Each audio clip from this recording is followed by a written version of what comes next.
제6장 사람이 땅 위에 번성하기 시작할 때 그들에게서 딸들이 나니 하나님의 아들들이 사람의 딸들의 아름다움을 보고 자기들이 좋아하는 모든 여자를 아내로 삼는지라. 여호와께서 이르시되 나의 영이 영원히 사람과 함께하지 아니하리니 이는 그들이 육신이 됨이라. 그러나 그들의 날은 120년이 되리라 하시니라. 당시의 땅에는 네피림이 있었고 그 후에도 하나님의 아들들이 사람의 딸들에게로 들어와 자식을 낳았으니 그들은 용사라 고대의 명성이 있는 사람들이었더라. 여호와께서 사람의 죄악이 세상에 가득함과 그의 마음으로 생각하는 모든 계획이 항상 악할 뿐임을 보시고 땅 위에 사람 지으셨음을 한탄하사 마음에 근심하시고 이르시되 내가 창조한 사람을 내가 지면에서 쓸어버리되 사람으로부터 가축과 기는 것과 공중의 새까지 그리하리니 이는 내가 그것들을 지었음을 한탄함이니라 하시니라. 그러나 노아는 여호와께 은혜를 입었더라. 이것이 노아의 족본이라. 노아는 의인이요 당대의 완전한 자라. 그는 하나님과 동행하였으며 세 아들을 낳았으니 셈과 함과 야벳이라. 안녕하십니까. 박세종 목사입니다. 벌써 2021년 1월 6일 우리 수요 예배 그 첫 번째 시간이 다가왔습니다. 2021년도에는 우리가 특별히 성경에 있는 인물을 가지고 함께 말씀을 보도록 하겠습니다. 그 첫 번째 시간으로 우리는 노아에 대해서 우리가 함께 살펴보겠습니다. 노아와 더불어서 노아가 살았던 그 시대에는 어떤 시대적 분위기가 있었고, 이런 노아가 살던 시대는 어떻게 노아가 믿음을 지켰고 하나님께 순종하며 살았는지 우리가 함께 살펴보도록 하겠습니다. 그것을 통하여 지금 우리가 살고 있는 2021년 또 이 새해에는 우리가 어떤 믿음을 가지고 하나님 앞에서 올바르게 살아야 될 것인가를 우리가 함께 비교해 보도록 하겠습니다. 그 첫 번째 시간으로 우리가 노아에 대한 내용은 앞서 여러분들이 보신 대로 창세기 6장 1절에서 9절까지의 내용을 먼저 보았습니다. 이 노아에 대한 이야기는 창세기 6장에서 9장까지 기록되어져 있습니다. 먼저 창세기의 전체에 대해서 우리가 한번 이해하고 살펴볼 필요가 있는데요. 창세기는 총 50장으로 기록되어져 있습니다. 이 창세기 50장을 크게 두 단락으로 나누어 볼 수 있는데, 그 첫 번째가 창세기 1장에서 11장까지, 그리고 12장에서 50장까지 이렇게 두 단락으로 나눌 수 있습니다. 이 창세기 1장에서 11장까지의 내용을 원역사 또는 그 프리히스토리라고 이야기합니다. 그리고 12장에서 50장까지를 족장사라고 불려집니다. 아브라함, 그리고 이삭, 야곱, 요셉에게 이르기까지 그 총 4대에 걸쳐서 아브라함의 자손에 대한 이야기를 하고 있습니다. 이 창세기 1장과 11장과 12장에서 50장까지 그 사이에 중간 역할, 그 브릿지, 다리 역할을 하는 것이 바로 이 노아라는 사실입니다. 이 노아는 특별히 성경의 창세기에서 어떻게 보면 우리가 흔히 아브라함 창세기 12장이 중요한 부분도 차지하지만, 앞서서 이 노아에 대한 이야기는 창세기에서 빼놓을 수 없는 중요한 사건 가운데 하나라는 것을 우리가 꼭 기억할 필요가 있습니다. 그 이유는 하나님께서 천지를 창조하시고 난 뒤에 아담과 하와가 에덴 동산에서 하나님의 명령을 어기고 타락한 뒤 그 결말과 그리고 또한 새로운 시작이 바로 이 노아의 시대에서 비롯되었다고 볼 수 있습니다. 자, 그렇다면 노아에 대한 뜻을, 우리가 이름에 대한 뜻을 우리가 한번 살펴보도록 하겠습니다. 이 노아라는 이 말은 히브리어로 정확하게 노아흐 이렇게 이야기를 합니다. 이 뜻은 안식, 쉼 또는 위로라는 의미를 가지고 있습니다. 사람은 그 이름을 자기의 정체성을 살릴 수 있는 그 이름이 참 중요한데요. 옛날에는 그 사람을 무시하고 업신여길 때 이름을 아주 천박하게 지었죠. 그러나 사람을 고귀하게 생각할 때는 그 이름마저도 아주 의미와 뜻을 가지고 그 사람을 붙여주었다는 사실은 성경에서도 아주 중요하게 사용되고 있다는 사실입니다. 노아가 특별히 안식과 위로라는 뜻을 갖고 있다는 것은 크게 두 가지 의미를 가질 수 있겠습니다.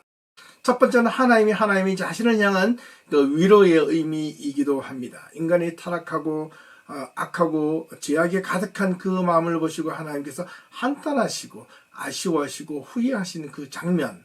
그래서 하나님 자신을 향한 그 실망감에 대한 그 위로. 또 두 번째는 그 이 노아라는 한 인물을 통하여 그 사람에 대한 위로, 사람에 대한 어떤 새로운 계획, 뜻, 그것을 이 노아를 통하여 이루어졌음을 우리가 확인할 수 있습니다. 이 노아에 대한 이야기가 창세기 원역사 1장에서 11장까지의 그 내용 가운데 무려 4장이나 기록할 만큼 아주 중요한 어떤 그 비중을 두고 있다는 것입니다. 먼저 이 6장의 오늘 본문과 더불어서 이해하기에 앞서서 창세기 5장에 대한 이야기를 잠깐 살펴보아야 하는데요. 이 5장은 아담에서부터 노아에 이르기까지 총 10대에 걸쳐 이루어진 족보에 대한 이야기가 언급되어져 있습니다. 먼저 이 족보에 대한 것을 살펴보겠습니다. 아담과 노아까지 10대, 여러분들 지금 보고 계시는 이 도표를 통해서 확인할 수 있는데요. 그 순서를 간략하게 한 번 더 설명드리면 아담, 셋, 에노스, 게난, 마할랄렐, 야렛, 에녹, 그리고 무드슬라, 라멕, 노아까지입니다. 제가 밑에 하나 더 첨가한 것은 노아의 자손 셈, 함, 야벳입니다. 창세기 5장에는 아담에서 노아까지만 기록되어져 있습니다. 자, 여기서 우리가 특별하게 살펴볼 내용은 크게 두 가지에 이 성경의 두 인물이 집중해서 우리가 볼 필요 있는데 그 첫 번째가 바로 에녹이고 두 번째가 노아입니다. 왜냐하면 이 에녹은 아담의 7대 손입니다. 히브리어적 사고, 유대인들 관점에서 숫자는 아주 중요한 어떤 시그널, 의미를 가지고 있습니다. 7이라는 숫자는 하나님의 완전한 숫자로 알려져 있습니다. 그만큼 에녹은 하나님과 온전하게 하나님과 동행한 자로 우리가 알려져 있습니다. 그가 태어났을 때부터 365년을 살다가 하나님께서 데려가셨다. 이렇게 성경은 기록하고 있는데요. 이 365일이라는 숫자는 1년을 의미하는 숫자이기도 하지 않습니까? 그렇다면 이 에녹은 하나님과 날마다 순간순간 모든 삶을 하나님의 뜻에 합당하게 살았다. 이 뜻은 또 그 시대에, 또 그 이전과 이후의 시대에 그렇게 살지 못했던 사람들이 있었다라는 어떤 암시를 해주는 내용이기도 하겠습니다.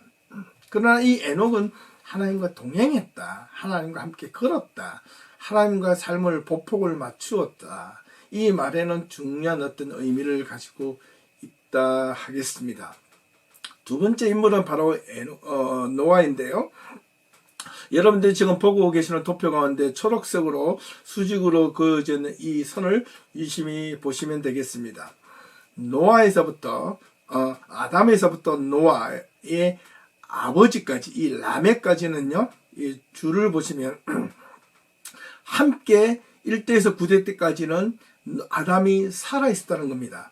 노아의 아버지 라멕에 있을 때까지는 이 아담이 살아 있었다는 것을 이 연수, 나이에 우리가 비교해 봤을 때 이렇게 걸쳐 있는 것을 확인할 수 있습니다. 그렇다면 아담에서부터 라멕에까지 자기의 신앙을 만약에 그 동네에 비슷하게 흩어져도 멀리 흩어져 있지는 않았겠죠. 같이 이렇게 살았다면 아담이 자기가 하나님으로부터 살았고 가인과 아벨이 타락했고 죽었고 그런 사건들을 이 남에게까지 전달받았을까? 예, 받았을 가능성이 있겠죠. 성경에는 없지만은 그렇게 한번 유추를 해 보는 것입니다. 신앙은 믿음은 대물림이 되어야 한다는 것이죠. 그런데 안타까운 것은 이 노아가 태어나기 20년 전, 즉 말하면 아담이 930살에 죽었을 때 노아는 아담이 죽고 난 뒤 20년 후에 태어납니다. 이것은 또 다른 어떤 의미하는 어떤 바가 있는데 이 내용은 바로 노아가 태어나면서 하나님의 첫 번째 계획이 수정된 것을 암시하는 겁니다. 왜냐하면 인간의 죄악이 세상의 가득함과 그의 마음으로 생각하는 모든 계획이 항상 악할 뿐임을 보시고 하나님께서 땅에 사람 지으셨음을 어떻게 한탄하시고 마음에 근심하시면 그 다음에 내가 창조한 사람을 하나님께서 내가 지면에서 쓸어버리되 없애버리되 사람과 더불어 살았던 이 가축과 기른 것과 공중의 새까지 그리하리니 이는 내가 그것들을 지었음을 어떻게 한탄하셨다. 이렇게 기록하고 있는 내용입니다. 이게 창세기 6장에 나오지 않겠습니까? 여기서 하나님께서 한탄하셨다라는 이 말이 두 번씩이나 기록되어져 있는데요. 이건 눈여겨볼 만합니다. 이 한탄하다라는 히브리어는 나함이라는 말인데 한숨을 쉬고 후회하다, 뉘우치다 라는 말도 있고요. 또 다른 이면에는 위로하다라는 뜻도 가지고 있습니다. 여기서 우리가 궁금한 질문이 한 가지가 있는데요. 하나님께서 창세기 1장에서 2장에 세상을 만드시고 보시기에 좋도록 하나님께서 아주 좋도록 만드셨고 사람까지 만들고 났을 때 심히 좋았다라고 말씀하셨는데 왜 타락은 어떻게 해서 시작되게 되었고 어떻게 해서 유입이 되었는가라는 겁니다. 하나님은 분명 아담에게 선악과에 대한 금지 명령을 내리셨는데 아담과 뱀의 스토리가 아닌 그 타락의 시발처럼 하와와 뱀의 스토리로 타락의 출발점으로 시작된 것은 특이할 만한 내용입니다.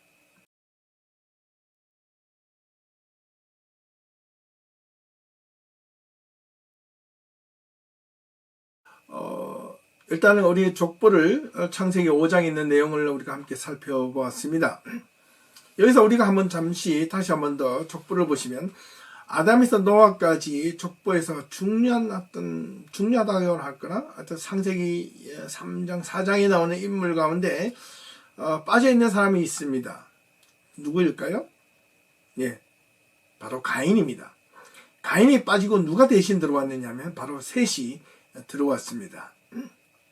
사실은 가인은 아담의 첫 번째 장자였으나 아담이 아벨을 그의 동생 아벨을 살인한 관계로 쫓겨난 뒤 셋이 그 아담의 장자로 후계를 잇게 된 것은 아마도 유대인들의 어떤 정통성에 대한 맥락을 유지하기 위한 그런 족보의 구성 요소가 아닌가 그렇게 생각해 봅니다.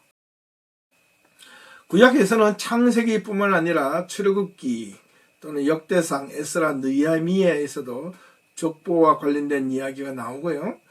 신약성경에서는 마태복음과 누가복음에도 예수님의 족보에 대한 이야기가 이렇게 족보를 기록하게 된 것은 구약 성경의 경우 특별히 이 족보를 통해서 유대인들은 누구인가, 그들의 정체성, 이스라엘 민족은 어떤 유래를 갖고 있는가, 그들은 누구인가에 대한 정체성에 대한 문제를 제기하고 있다 하겠습니다. 이런 이스라엘 민족에 대한 기원과 형성 그리고 특별히 바벨론 포로 후기에 귀환하여 돌아온 이스라엘 백성들의 큰 어떤 흩어져 있는 이 정체성을 다시금 확립하고 형성했던 시기로 볼 수 있습니다. 이때 기록된 내용이 바로 이 족보란을 통해서 그 정체성을 확고하게 자리매김했다는 것으로 알려져 있습니다. 그들 민족의 정체성을 되살리기 위하여 하나님의 방편으로 그들에게는 어떻게 보면 족보가 필요했는지도 모릅니다. 예.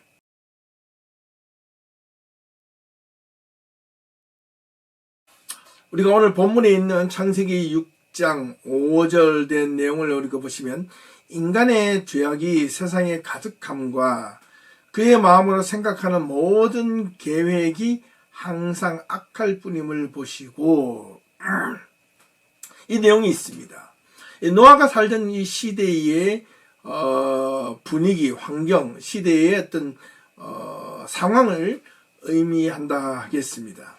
여기는 분명히 하나님이 세상을 바라보시는 관점이 들어 있습니다. 세상이 점점 죄악으로 가득하다라는 말은 죄악이 가득 점점 채워졌다는 말로 해석이 됩니다. 다르게 보면 어떻게 보면 더 이상 죄악을 채울 수 없을 만큼 어느 선까지 이상으로 도달했다는 의미이기도 합니다. 가득하다는 이 히브리어 라브라는 말은 이제는 충분하다, 풍부하다, 크다, 많다라는 의미를 갖고 있습니다. 그렇다면 하나님이 죄악으로 충분했다, 죄악이 편만해졌다라는, 가득 찼다는 것은 이렇게 뭔가 공간에 가득 채워진 것처럼 그 하나님의 때가 되었다라는 의미이기도 합니다. 무엇으로?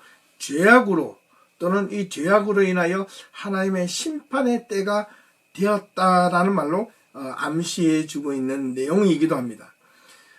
사람들의 마음에서 생각하는 모든 계획, 이 계획이라는 히브리어 이 예제르라는 말은 형태나 틀, 목적을 의미하는데 사람들이 가지고 있는 어떤 계획, 그 목적이 전부 다 어떻게 해요?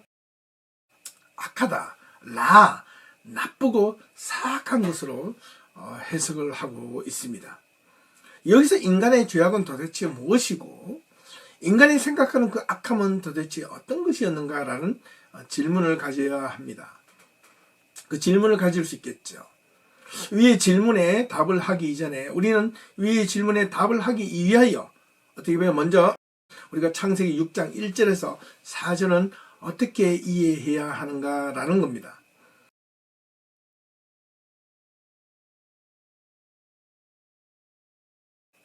내용은 우리가 함께 살펴보시면 사람이 땅 위에 번성하기 시작할 때에 그들에게 딸들이 나니 하나님의 아들들이 사람의 딸들의 아름다움을 보고 자기들이 좋아하는 모든 여자를 아내로 삼는지라. 여호와께서 이르시되 나의 영이 영원히 사람과 함께하지 아니하리니 이는 그들이 육신이 됨이라. 그러나 그들의 날은 120년이 되리라 하시니라. 당시의 땅에는 네피림이 있었고 그 후에도 하나님의 아들들이 사람의 딸들에게로 들어와 자식을 낳았으니 그들은 용사라 고대에 명성이 있는 사람들이었더라.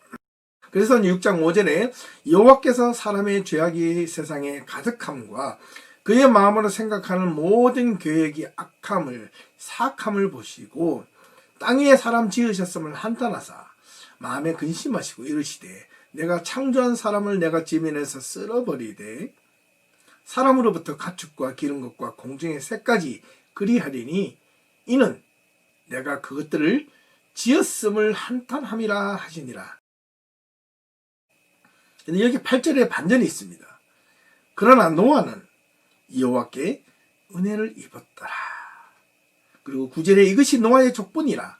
노아는 의인이요 당대의 완전한 자라. 그는 하나님과 동행하였으며 세 아들을 낳았으니 셈과 함과 야벳이라. 이렇게 기록되어 있습니다. 이어지는 그 내용 가운데 그때에 온 땅이 하나님 앞에 부패하여 포악함이 땅에 가득하였다. 그 다음에 12절에도 보면 하나님이 보신 땅이 부패하였으니 이는 땅에서 모든 혈육이 있는 자의 행위가 부패함이었더라. 여기서 또 13절에 보니까 하나님이 노아에게 이르시되 모든 혈육이 있는 자의 포악함이 땅에 가득함으로, 여기서 가득함은 충분하다, 편만하다, 채워졌다라는 거죠. 그 끝날이 내 앞에 이르렀으니 내가 그들을 땅과 함께 멸하리라. 이게 하나님의 첫 번째 수정했던 계획, 누구의 때? 노아의 때라는 사실입니다. 자, 우리는 이 부분에 대해서 우리가 쉽게 함께 살펴보아야 하는데 우리가 흔히 6장 1절에서 이 4절까지 또는 이 내용을 어떻게 이해해야 될까 많은 질문을 하고 있는데요. 여러 가지 어떤 그 가설과 내용들을 여러분들에게 간략하게 소개해 드리겠습니다. 먼저 2절에서 하나님의 아들들은 누구이며 도대체 어디에서 왔는가라는 질문이죠. 하나님의 아들들이라 이 표현을 썼을 때 여러 가지 해석의 분분하게 일어나고 있습니다. 이 하나님의 아들들은 먼저 신인 동령적 모습을 띠고 있다고 본 학자들이 있습니다. 마치 그리스 로마 신화에 나오는 여러 가지 인물들, 헤라클레스라든가 여러 가지 그런 인물들 있지 않습니까? 바벨론 신화에 나오는 인물들도 역시 신과 인간의 반신 반인 이런 모습으로 비유돼서 나오는 그 이야기입니다. 이 반신 반인의 모습은 종종 신에게 대적하는 자의 모습으로 고대에는 자주 등장합니다. 이들의 정체성은 성경은 네피림 이렇게 설명을 하고 있는데 히브리어로 네필이라는 단어입니다. 이 뜻은 떨어지다, 땅속으로 내려간 사람들 또는 하늘에서 떨어진 사람들이란 말로 해석되어질 수 있습니다. 어떤 학자들은 특별히 이런 내용들을 가지고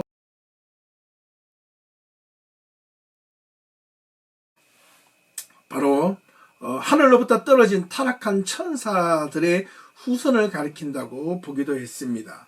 그렇다면 천사와 사람들 간의 결합, 그것이 가능한가라는 것이죠. 이런 내용들은 창세기 이 6장에 나온 이 내용밖에 없습니다. 다른 성경에는 절대 그런 내용들이 천사와 사람의 반신반인 이런 모습으로 나타나지 않습니다. 어떻게 보면 그 상징하는 의미는 그만큼 힘이 세고 장대한 기구를 가진 자들로 분명 표현하고 있으면 틀림이 없는데, 이 네피림이나 이 단어는 민수기 13장 33절에 보면 이들을 두고 안악의 자손들이라고 기록하고 있습니다. 같은 거인족들이 이스라엘 민족의 가나안 땅에 들어가기에 앞서서 이미 가나안에 살고 있었다는 것을 이 민수기 13장에는 알려주고 있습니다. 또 다른 특징으로는 이 도덕적 의미로서 이 네피림이라는 이 단어의 뜻은 회방꾼, 무법자, 난폭꾼, 가해자 등의 속성을 지닌 자로 이해되고 있습니다. 노아가 살던 그 당시 네피림이라는 이 거대한 신체를 가진 폭군들 그리고 침략자들 정도로 이해하시면 좋겠습니다. 그런데 사실 이 아담에서 노아에 이르기까지 이들이 타락하고 부패한 증거들은 솔직히 어떻게 타락하고 부패했는지 거의 증거는 찾아볼 수가 없습니다. 왜냐하면 아담이 가인을 쫓아낸 뒤 새로운 세대를 구성하여 셋을 통하여 그 정통생을 이어가려 했는데, 그 동안에 그 셋의 후손을 통해 확산된 내용을 통해서 보면 그 어떤 창세기 예를 들면 3장 이 가인을 쫓아낸 이후에 특히 이제 창세기 5장에 보면 아담에서부터 노아까지 족보를 보면 그에 대한 어떤 폭군이나 폭력적인 모습은 보이지 않습니다. 하지만 이 창세기 5장 노아의 족보를 통해서 우리가 두 가지를 유추해 볼 수 있는데요. 그 하나는 이들 노아의 자손들은 하나님을 계속해서 섬기는 자들로 보여진 것이고, 두 번째는 이와는 반대로 그럼에도 불구하고 인간 중심적 사고에서 하나님을 외면하고 인간 중심적 사고를 펼쳐나가는 인간의 오만과 또 다른 인간의 어떤 하나님을 외면하고 등을 돌린 타락한 자들의 간접적인 메시지가 암시되어 있다는 것이죠. 우리가 성경에는 그 이후에 나타나지 않지만 가인이 아벨을 죽이고 부모님으로부터 쫓겨난 뒤에 가인이 쫓아내서 그 유리방황할 때 어떻게 했습니까? 가인에게 벌을 가한 사람 7배나 더 하겠다. 그러면 이미 가인에게 뭔가 해를 하고자 하는 사람이 있었다는 뜻이 되겠죠? 그렇다면 그 아담뿐만 아니라 그 기타 여러 다른 사람들이나 민족들이 살고 있었다는 그 암시가 되는 것이기도 합니다. 그렇다면 그 모든 주변에 또 다른 어떤 하나님을 외면하거나 하나님을 인정하지 않는 그런 사람들이 살고 있었다라는 어떤 그 무언의 암시도 보여진다 하겠습니다. 그런 자들이 나중에 네피림이 되었든지 또 다른 폭군이나 난폭자가 되었는지는 알 길이 없지만 여전히 그러한 내용들로 구성되어져 있다는 것을 아실 필요가 있습니다. 이렇게 하여 하나님이 노아를 통하여 세상에 죄가 가득함하여 쓸어버리시겠다는 계획이 단지 이들 네피림 때문이었을까라는 것은 완전하게 단정 지을 수는 없습니다. 이유는 네피림과 같은 유형들의 속성에는 사람의 죄악이 가득함과 사람의 생각과 계획이 악하다라는 것이 바로 단순히 그 당대에 이루어졌다고 보기 어렵습니다. 여러 대에 걸쳐서 그런 것이 형성이 되었고, 그러나 당시 네피림들 때문이 아니라 네피림들 같은 유형들이 편만해져서 그것이 어떻게 세상에 가득하였다. 이렇게 때가 돼서 충구 악이 가득해서 차게 되었다라는 그런 부정적인 시각을 의미하는 것이기도 합니다. 여기서 또한 노아가 태어나기 20년 전까지는 아담이 함께 살고 있었다는 그 가정을 둘 때 숫자적인 개념에서 말합니다. 아담은 이미 자신들의 두 아들 가인과 아벨 사건에서 살인과 폭력이 얼마나 사람의 본성을 파괴하는 것인지 잘 알고 있었을 것입니다. 계속해서 그것을 가지고 셋의 후손들에게 신앙에 대한 방향, 믿음의 방향을 제시해 주었을 것임에는 틀림이 없습니다. 그러나 그것을 따르지 않는 그 아담의 후손들 외에 그 자손들이 있었다면 그들은 하나님의 길을 걷지 않는 자들이라고 말할 수 있겠습니다. 이와는 다른 의미에서 아담의 7대 손인 이 에녹의 경우에 하나님과 동행하였다고 아까 설명을 드렸는데 함께 걸었다라는 이 표현 속에는 그렇지 않은 자손들이나 인물들이 있었다는 간접적인 시그널입니다. 이 또한 하나님이 백성들이라고는 하지만 하나님을 열심히 섬기는 자들이 있는가 하면 하나님을 섬기지 않거나 대충 섬기거나 자신의 생각대로 하나님을 섬기는 유형이 있음을 암시해 주는 내용이라 하겠습니다. 사람의 딸들이 아름다움을 보고 이 성경에 나오는 이 6장 1절에서 보면 하나님의 아들들이 무엇을 보고 사람의 딸들의 아름다움을 보고 자기들이 좋아하는 모든 여자를 아내로 삼았다. 이 2절에 기록하고 있는데요. 아름다움을 보는 것이 나쁜 겁니까? 나쁘지 않습니다. 근데 이거는 뭘 뜻하는 말일까라는 거죠. 예, 아름답다라는 것은 이건 히브리어로 토브, 좋다라는 것인데요. 좋아하는 것, 선호하는 것, 또는 끌리는 것, 자기의 보기에 좋은, 기분이 좋은 것, 이렇게 해석할 수 있습니다.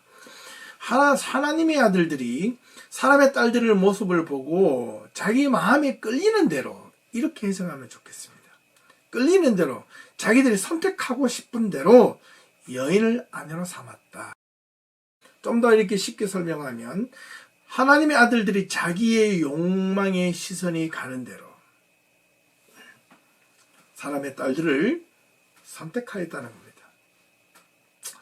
이 가나안 신화에 따르면 하나님의 아들들이라는 말을 이 하나님이라는 것은 가나안 신화에 보면 엘이라고 해요. 우리가 하는 엘로힘 하나님이라고 할 때 엘은 원래 가나안의 신을 의미하는 단어입니다. 하나님의 아들들은 셈족의 황소신이었던 엘을 섬기던 목축업자들을 말하는 것이고, 이 사람의 딸, 사람이라는 단어가 아담이죠. 이 아담의 딸들은 땅이라는 아담아, 이 땅의 여자들이라는 뜻이었다는 겁니다. 그래서 이 아담아의 여자들로서 당시 가나안 신전에 소속되어 있던 거룩한 여자들, 쉽게 말하면 이 창녀들을 의미했다고 보았습니다.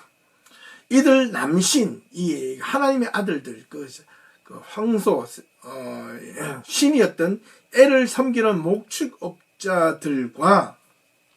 그 다음에 이 땅의 사람들, 가나안 신전에 소속되어 있는 그 여자들, 창기들이 남신과 여신들의 성적 결합에 대한 내용은 고대 농경 문화에서는 아주 보편적으로 편만하게 있었던 무속적인 신앙 가운데 하나였습니다. 그래서 반드시 농경 문화에서는 필요했던 미신적인 요소임에는 틀림없습니다. 하늘에서 내려주는 그 신의 은혜 무엇입니까? 태양과 좋은 날씨와 기후죠. 비, 적절한데 비, 농사를 잘 지으려면 햇빛과 비가 적절하게 내려져야 하는 것이고, 그것이 또한 두 번째는 땅의 비옥함, 땅의 어떤 풍성한 비옥함은 바로 땅의 신에 대한 은혜를 입어야 됩니다. 그리고 하늘의 신과 땅의 신이 결합하면 인간들에게 한 해의 농사를 풍요롭게 준다는 그 신앙이 바로 바알 신앙입니다. 아세라 신앙입니다. 그렇기 때문에 하늘에서 내려주는 그 신의 은총과 땅에서 베풀어주는 그 땅의 신의 그 풍요가 만나서 풍요한 한 해의 농사를 얻기 위해서는 반드시 이 두 신들 간의 어떤 결합, 이것을 성적 결합으로 통하여 절정에 이르고, 이것이 그 바알신을 섬기는 신전 제사의 클라이막스로 이루어집니다. 그러나 풍요를 기원하는 이 상징적인 의미로서 제사 또는 성적 결합을 했던 것입니다. 신적 능력을 지녔다고 믿었던 신전 창녀들과 몸을 섞으면 곡식이나 가축이 풍성하게 생산된다는 그 믿음이 당시 널리 퍼져 있었기 때문입니다. 많은 이스라엘 사람들이 율법에 금지된 내용, 신명기 23장 15절을 보면 이런 바알 신앙에 대한 금지 있죠. 가나안 신전 창녀들과 어울리지 말라고 했는데, 호세아성이나 열왕기상 15장, 22장 같은 경우는 그릇된 가나안 땅의 가나안 문화의 그릇된 풍습을 여러 가지 이스라엘 백성들 따라서 하나님 앞에서 범죄하여 징계를 받거나 벌을 받은 사건들이 있습니다. 또 다른 유대 전성에는 하나님의 아들은 천상에 존재했던 천사들이라고 아까 말씀드렸는데, 사람에 따른 지상의 존재가 서로 섞이면서 이 둘 사이의 거룩한 영역이 무너져 타락한 천사 설화로 전해진다고 합니다. 이것이 이사야 14장 12절에서 20절에 나와 있고요. 또 다른 해석으로는 하나님의 아들들은 이 셋의 후손인데, 사람의 딸들은 가나안의 후손, 가인의 후손으로, 가나안이 아니고요, 가인의 후손으로 보는 경우도 있습니다. 이런 여러 가지 이 창세기 6장 1절에서 4절까지 내용은 다양한 관점에서 바라본다는 것을 기억할 필요가 있고, 여튼 결론적으로 보면 이런 여러 가지 신화적 요소를 배제하면 사실 하나님의 아들들과 사람의 딸들인 이 둘 모두가 결론적으로 사람으로 보아야 한다는 사실입니다. 이 말은 하나님의 아들들이 사람의 딸들을 선택하여 취하려 할 때 아름다움을 보고 취했다는 거예요. 아름다움을 아까 설명할 때 어떻게 해요? 자기가 끌리는 대로, 마음이 가는 대로, 생각이 끌려가는 대로, 이 유혹이, 욕망이 끌리는 대로 이렇게 해석할 수 있다 했습니다. 자, 그렇다면 이 아름다움이 좋다라는 이 토브라는 단어는 이 하와가 선악과를 따먹을 때 선악과를 봐보고 보암직도 하고 먹음직하게 보였다라는 이 단어 가운데 먹음직, 이 지라는 이 단어가 바로 이 토브, 먹기에 끌렸다. 그때 이 먹음직 할 때 이 직이라는 단어가 바로 이 토브와 똑같은 단어를 사용하고 있다는 겁니다. 그래서 이 아름다움과 먹음직하기에 좋아 보였다는 말은 같은 의미로 사용되어져 있음을 볼 때, 사람들은 자기가 보기에 끌려가는 것으로부터 우리가 하나님의 말씀으로 이렇게 잘 절제하고 지킬 수만 있다면 그것이 선한 도구로 사용될 수 있다는 것은 아무래도 좋은 것이지만, 자칫 인간의 욕망, 자기가 갖고 있는 그 본능에 끌리는 대로 이렇게 빠져가다가 타락하는 경우가 있다는 뜻이기도 합니다. 이것은 인간의 타락한 한계의 유한성에 대한 그 비판을 제시해 준다 하겠습니다. 결국 이 5절에서 사람의 죄악과 사람의 모든 계획과 악함이 인간 중심적 사고라는 것을 반증해 주고 있는 내용이라 하겠습니다.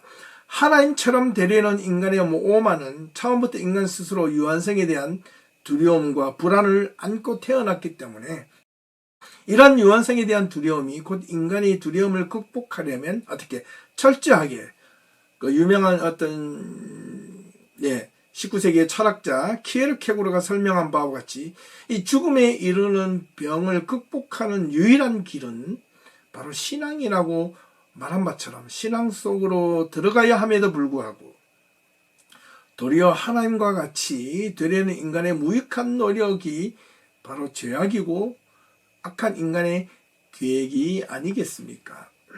그러므로 이 노아라는 이 이름 자체가 위로라는 의미를 갖고 있다는 것은 바로 인간의 유한성에 대한 그 두려움을 극복하는 그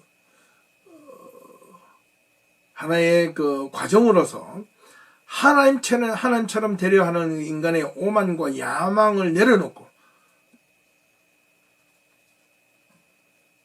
오히려 하나님 앞에 올바르게 하나님의 뜻에 순종하며 말씀을 따라 하나님과 더불어 살아가는 삶이 하나님으로부터 받을 수 있는 위안과 기쁨이 될 수 있다는 사실입니다. 하나님은 인간의 그런 잘못된 죄악된 그릇된 의지를 꺾음으로 인하여 인간에게 새로운 위로와 위안을 주시고자 하는 것이 바로 하나님의 뜻이었습니다. 이것이 바로 노아 홍수의 결정판이었다는 사실입니다. 그러므로 창세기 6장 8절에 보면 노아는 여호와께 은혜를 입었다라고 기록하고 있습니다. 이 영어 NIV 성경과 히브리어 성경에는 이렇게 기록하고 있습니다. Noah found a favor in the eye of the Lord. 그죠? 해석하면 그렇죠? 노아는 하나님의 눈에 선한 것을, 은혜를, 호의를 발견하였다는 거죠. 예. By Noah matza hen ben Yahweh라는 말로 히브리어 성경인데, 예, 영어 NIV 성경에 있는 내용과 거의 동일합니다. 노아가 하나님의 눈에 선을 발견하였다는 말은 노아는 그의 인생을 그가 자기가 유한한 존재임을 깨닫는 그것을 어떻게 해석을 했느냐 하면 인간이 하나님처럼 되려고 하는 그런 불굴의 의지가 아니라 하나님 앞에 눈을 맞추려고 노력했던 것 자였다는 겁니다. 거기서 위로를 받고 그리 하나님과 동행하고 하나님의 말씀 앞에 따라 살 때 힘이 되고 인간이 가지고 있는 유한성에 대한 두려움을 극복했던 유일한 사람이었다는 것입니다. 하나님의 눈에 참된 위로를 발견했다. 이 말은 은혜를 입었다라고 번역을 했던 것입니다. 하나님의 눈을 마주친 노아의 삶은 하나님과 동행할 수밖에 없죠. 사람들은 이렇게 서로 마주보고 이야기할 때 눈을 보면 그 사람의 진실을 알 수가 있습니다. 예, 정직하죠. 거짓말하거나 뭔가 속에 캥기는 것이 있다면 눈을 잘 마주치지 못합니다. 그러나 노아는 하나님과 눈을 똑바로 보고 부릅뜨고 하나님과 눈을 마주쳤다는 사실입니다. 하나님의 눈을 마주친 노아의 삶은 하나님과 동행할 수밖에 없었고 하나님의 뜻에 순종하며 살아갈 수밖에 없었습니다. 그것이 오히려 족쇄가 아니라 진정한 자유였고 기쁨이었고 은혜였고 감사였고 행복이었다는 것을 반증해 주고 있는 내용이라 하겠습니다. 아담은 이 에녹이 하나님과 동행하는 삶의 모습을 보고 에녹이 하나님 곁으로 간 것을 아마 분명 보았을 겁니다. 아담이 함께 더불어 살았다면 에녹을 보고서 어떤 생각이 들었을까? 또는 이 생각을 해보게 되는 거죠. 자신이 하나님을 신뢰하지 못했던 자신의 모습을 또한 돌아보지 않았을까라는 겁니다. 자기의 7대 후손은 하나님과 동행하는 모습을 보고 살았다는 거예요. 할아버지, 7대 할아버지로서 자신의 모습이 부끄러웠을 수도 있겠다는 겁니다. 자, 이제 마지막으로 한 번 더 노아의 시대의 모습으로 다시 한번 돌아가면 앞서 여러 번 언급을 했지만 한 번 더 살펴보겠습니다. 노아의 시대는 사람의 죄악이 가득함과 세상에 그의 마음으로 생각하는 모든 계획이 항상 악할 뿐임을 하나님이 보셨다는 거죠. 하나님의 관점입니다. 마태복음 24장에 보면 세상의 이 마지막 때의 이야기를 예수님이 언급하실 때 그 비유로 노아의 때와 같이라는 말로 인자의 임함도 그러하겠다라고 설명하고 있습니다. 그렇다면 노아의 때는 어떤 때인가? 그 때를 두 가지 의미를 갖고 있는데 하나는 악이 가득한 때, 이 악이 가득함으로 채워진 때, 이 때라는 그 때는 하나님의 그 임재, 하나님의 심판의 때를 의미하는 것이죠. 이 악이 가득해져 채워지는 그 때, 그때가 노아의 첫 번째 심판의 때. 다른 하나는 그 악함이 가득하여 홍수가 시작되어 심판이 시작되는 때, 그 두 때를 의미하는 겁니다. 인자의 임함도 하나님의 다시 이 땅에 오심도 바로 이 홍수의 시작과 같은 이 심판의 때, 인자의 임함도 세대의 악함이 가득 채워져야 되고 그 다음에는 심판이 시작되는 때로 설명을 해볼 수 있습니다. 또한 마태복음 24장 37절에서 39절에는 노아의 때는 노아의 가족이 방주에 들어가 홍수가 나기 전까지 모든 사람들은 먹고 마시고 장가들고 시집가고 있었다는 말로 대신하고 있었죠. 이것은 지극히 일상적인 모습인데 이것이 타락과 무슨 상관이 있는가라는 겁니다. 먹고 마시고 장가 시집가는 것이 그냥 잘못된 것인가? 그건 아니죠. 네. 이렇게 마치 먹고 마시고 장가 시집가는 것이 이 자체가 잘못된 것으로 비추어질 수 있는 뉘앙스가 있습니다. 때를 분별하지 못하고 사람 중심, 인간의 욕망대로 먹고 마시고 장가 시집 가려는 생각이 나쁜 것이지 그 행위 자체는 결코 나쁘지 않습니다. 이것은 오히려 물질 만능주의 시대에 빠져있는 인간의 지극히 유물론적 사고에 빠져있는 인간의 현상을 비판하고 있다 하겠습니다. 이 말은 과거나 지금이나 크게 다를 바가 없어 보여집니다. 하나님에 대한 인식과 가치 신앙의 본질보다는 여러분들이 신앙생활을 하시는 그 신앙생활이 여러분의 삶의 유익과 좀 물질적인 어떤 그런 풍요로움을 채워주기 위해서 신앙을 갖는다면 그 신앙은 이미 먹고 마시고 장가 시집 들려고 하는 그런 인간의 타락한 욕망과 별로 다를 바가 없다는 겁니다. 하나님을 향한 믿음과 신앙은 그것과는 구분되어져야 합니다. 우리도 똑같이 먹고 마시고 장가하고 시집 가는 것도 필요하지만 그 모든 것이 뭐냐? 하나님의 뜻 안에서, 말씀 안에서 이루어져야 한다는 사실입니다. 거기서 얻어지는 기쁨과 환희, 행복, 감사가 무엇인지 그 안에서 누려보이라는 겁니다. 많은 사람들은 거기서 누릴 수 없고 누림을 경험해 보지 못했기 때문에 세상의 것을 추구하는 거죠. 그 세상의 것을 추구하고 또 추구해 본들 그 만족함이 끝이 없다는 겁니다. 그래서 인간의 욕망의 끝은 허무와 공허하다는 겁니다. 그러나 하나님의 말씀으로 은혜로 얻어지는 그 끝은 언제나 충만해져 있고 감사와 기쁨으로 넘치게 된다는 사실을 우리는 꼭 기억할 필요가 있습니다. 이 누가복음 17장 26절에서 30절에 보면 똑같이 이 인자의 때가 노아의 때와 비유하면서 하나를 덧붙이는 내용이 나옵니다. 이 노아의 때는 마태복음 24장에서 똑같이 기록되어 있는 거고요.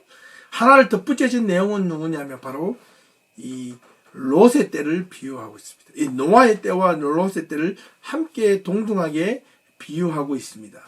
롯의 때는 어땠습니까? 당시 사람들이 또한 먹고 마시고 사고 팔고 심고 집을 지었다고 기록하고 있습니다. 롯이 소돔에서 나가던 날에 하늘로부터 불과 유황이 비오듯 하여 그들을 멸망시켰다는 것은 노아의 홍수와 비교할 만한 합니다. 그만큼 노아의 시대에는 사람이 먹고 마시고 장가 시집가며 롯의 때처럼 먹고 마시고 사고 팔고 심고 집을 지었다는 말과 유사한데 이런 먹고 마시고 장가 시집가는 행위 자체가 나쁜 것이 아니라 이런 행위를 하는 이면에 하나님의 은혜 안에서 앞서 말씀대로 먹고 마시며 대를 이어가는 믿음의 가정들을 유지하는 것이 아니라 인간이 가지고 있는 본능적 욕구에 따라 내가 마음이 가는 대로 끌리는 대로 유혹이 가는 대로 욕구와 탐욕이 주어지는 대로 추한 본능에 이끌려 그것을 추구하는 것에 대한 고발입니다.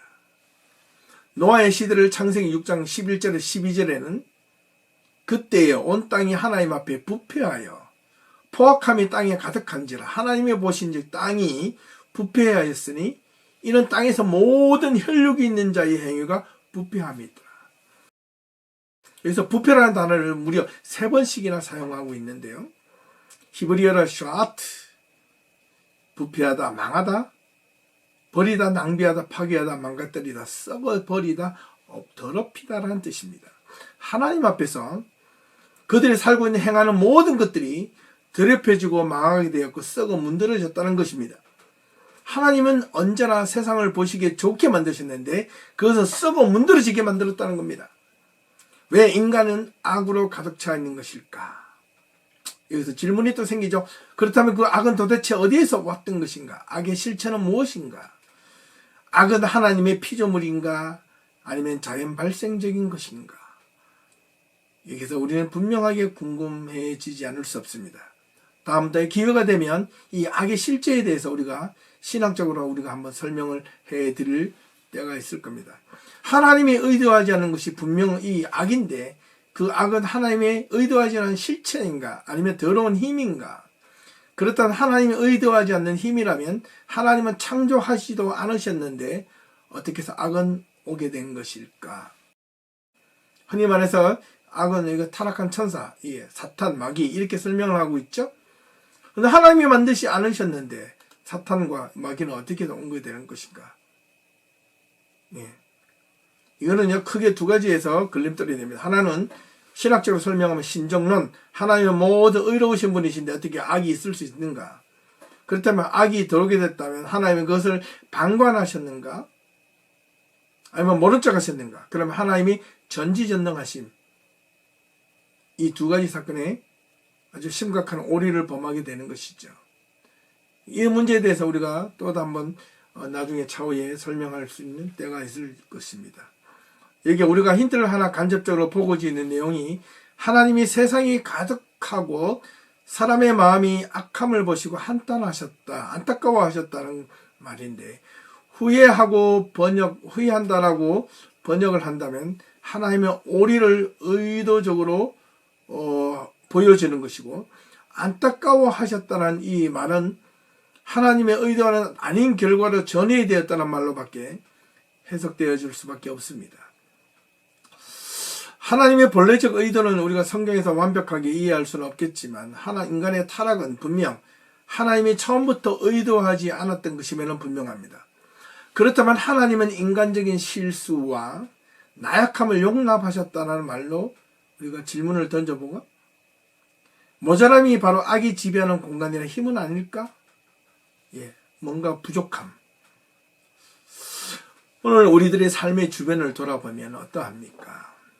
우리가 먹고 마시고 장가 시집 가려는 그 이면에 앞서 언급한 대로 하나님의 뜻에 순종하며 살아가는 우리들의 모습인가 아니면 그저 배부르게 먹고 마시고 즐기기 위해 돈을 벌고 자기 삶을 단지 안락하게 살아가고 풍요롭게 살기 위한 방편으로 신앙생활을 하는 것이라면 이것은 또한 노아의 시대 속에서 살고 있는 모습과 별로 다를 바가 없다라는 그런 위험한 경고의 메시지가 이 노아의 모습을 통하여 우리는 발견할 수 있습니다.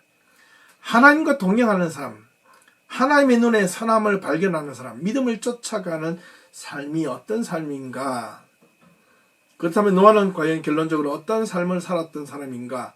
하나님의 눈에 선함을 발견했던 자, 하나님의 눈과 마주친 자, 하나님의 눈을 맞추려고 노력했던 자. 이 말은 우리가 하나님의 말씀에 하나님의 마음과 생각을 정하여 그것을 따라 살려고 노력하는 자의 모습입니다. 하나님은 노아를 통하여 무슨 일을 정말 맡기고자 하셨을까? 세상을 쓸어버릴 계획을 가지셨다는 거예요. 그래서 노아를 통하여 자녀를 통하여 방주를 짓게 하셨고 방주를 짓는 동안 수많은 사람들이 노아를 비웃었겠죠. 노아의 순종은 무엇이었습니까? 노아의 순종은 하나님의 눈을 맞추는 행위에서 시작되었다고 볼 수 있습니다. 그것이 바로 따름입니다. 노아의 사역을 통해서 하나님이 하시고자 하는 뜻은 무엇입니까? 새로운 시작을 원하셨다는 겁니다. 멸절이라는 것이 하나님의 마음을 슬프게 하는 것이면 분명하지만 어떻게 보면 이것은 또 한 번 인류를 향한 새로운 희망을 주시고자 하는 메시지이기도 합니다. 하나님의 새로운 시작은 인간에게 또 한 번의 기회를 제공해 주는 것이면 틀림이 없습니다. 결론적으로 노아를 통해서 우리가 배울 수 있는 신앙의 교훈은 무엇일까? 노아는 당대의 의로운 자로 부각되기보다는 하나님 앞에 신실한 자로서의 삶이 우리에게 어떤 신앙적 요구를 하고 있는가를 우리는 배워야 한다는 겁니다. 이 의롭다는 것은 완벽하다는 뜻이 아니고 이 성경에 보면 우리가 6장 9절을 보면 노아의 족보에 대해서 이야기하면서 노아는 의인이요 당대의 완전한 자라 그는 하나님과 동행하였으며 이렇게 기록하였다고 해서 이 의인이고 완전한 자라는 이 뜻이 우리가 올바르게 해석이 될 필요가 있습니다. 예. 이 의인이라는 단어의 뜻은 이시 차디크라는 말인데 공정한 의로운 합법적인 올바른 진실한 자 신실한 자라는 뜻입니다.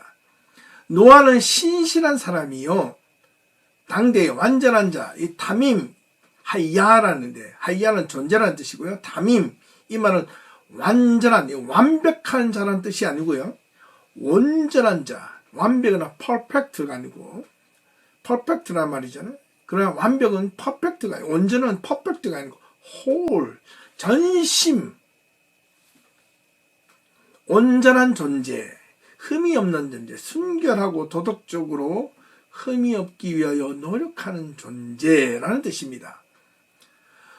그렇기 때문에 하나님과 뜻이 맞도록 노력하며 살고 있는 자 노아는 신실한 자요 당대에 하나님의 말씀에 붙들려고 살려고 노력하는 자요.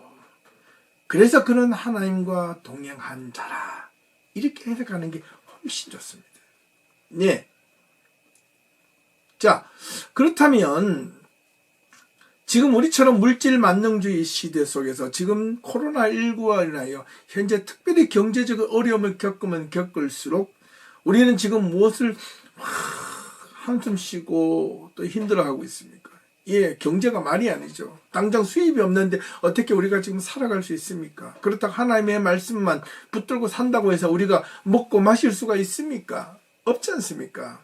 우리가 나가서 일을 하고 싶어도 지금 일도 못하는 이 순간에 우리는 어떤 이 믿음을 향하여 신앙을 갖고 우리가 이 상황, 어려움을 잘 이겨나갈 수 있을까를 지금 한번 이 노아의 모습을 통하여 우리가 돌아볼 필요가 있다는 것입니다. 어떻게 보면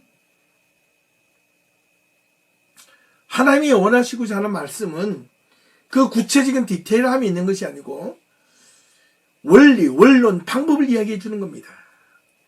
하나님을 향한 말씀의 자리 우리 자신의 내면 속에 내가 보기에 먹음직스럽고 탐스럽게 하고 싶고 자기 중심적 생각에서 지금 벗어나지 못하고 있다면 오히려 지금과 같이 어려운 이 시기에 하나님을 오히려 도리어 바르게 붙잡고 말씀으로 믿음으로 나아가고 있는가라는 질문을 하고 있는 겁니다.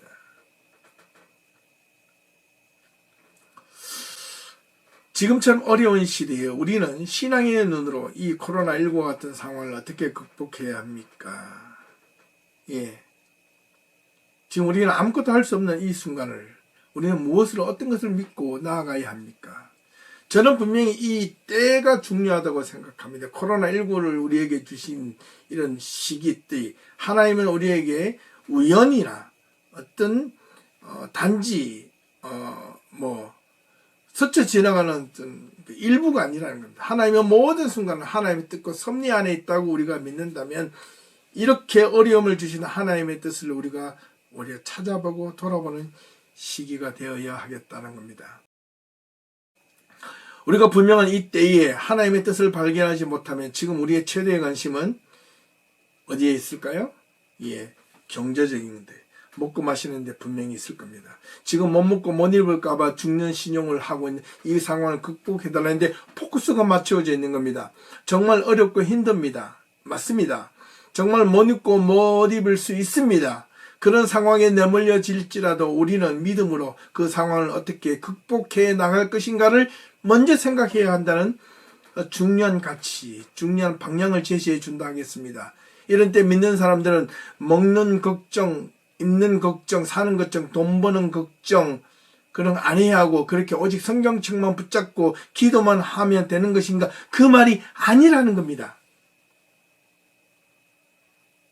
먼저 우리의 삶의 가치관과 방향이 이 어려운 시기임에도 불구하고 하나님의 뜻을 발견하려고 하는 이런 어려움과 환난을 주신 그 하나님의 뜻을 찾으려고 노력하는 그런 믿음의 자세가 필요하다는 것을 그것을 빠뜨리지 말자는 그것을 놓치지 말자라는 메시지일 수 있겠다는 겁니다. 노아를 향하여 하나님은 무엇이라 말씀하셨습니까? 잘 보셔야 됩니다. 세상의 심판의 도구로 물로 심판할 것을 예언하시며 노아를 향하여 짓게 하신 것이 방주였다는 겁니다. 여러분 기억하실 이 방주라는 단어가, 방주에는 키가 없습니다. 방주에는 어떤 배를 움직이게 할 수 있는 그런 뒤에 밑바닥에, 배 밑바닥에 배를 마음대로 좌지우지할 수 있는 그런 어떤 그 운전대가 없다라는 겁니다. 하나님은 그냥 방주만 지으라고 하셨습니다. 그리고 동물들을 집어넣고 그 문을 닫으라. 근데 문을 노아가 닫지 않았습니다. 하나님께서 그 문을 닫으셨다. 이렇게 기록하고 있습니다. 무엇을 의미하는 겁니까? 세상의 풍파와 비난과 하나의 심판이 있을 때 그 방주를 통하여 너희를 구원하실 것인데, 하나님의 때에 너는 그 방주를 지을 준비, 바꾸고 말하면 1년 내내 태양빛이 계속 내리쬐고 날씨가 좋고 온화한 그 자리에서 하나님이 우리를 향하여 너를 위하여 방주를 지을래? 내가 이 세상에 심판이 있을 것인데 너 나의 말을 듣고 너 방주를 지을 수 있겠니? 여러분은 방주를 지을 수 있겠습니까? 그 말에 순종하는 저와 여러분들이 될 수 있기를 바랍니다. 노아는 세상 사람들의 온갖 수모를 겪으며 비아냥과 조롱을 겪으며 방주를 지는데 묵묵히 그 일을 감당했습니다. 누구 때문에? 하나님의 말씀에 의지해요. 그 순종함으로.